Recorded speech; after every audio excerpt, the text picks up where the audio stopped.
How to install plugins in Claude Code CLI. So hey guys, welcome to this tutorial. In this tutorial, I'll guide you through the exact steps on how you can add plugins in your Claude Code CLI. So in order to add plugins, all you will need to do is simply follow these easy steps. So the first thing that we're going to need to do is simply go to our new terminal line and we're going to type in a forward slash and then you will be typing in plugin. Now you can see this particular command, which is a system command. So press the enter button and from here you can see these tabs, that is discover, install, marketplaces and errors. So you can basically manage all of your Claude Code CLI plugins from this particular command.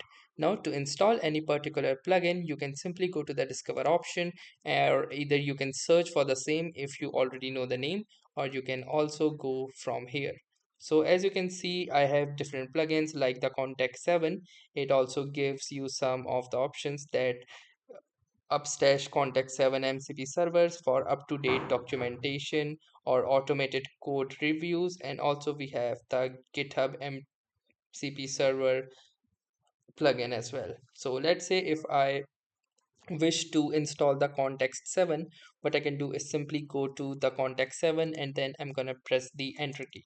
Now it says it is giving me some options, that is install for you, that is user scope, then it is install for all collaborators on this repo, then install for you in this repo only, this which have a local scope, or also I can open the home page by clicking onto this. So let's say I'm gonna choose and install for you. It also says make sure you trust a plugin before installing, updating or using it.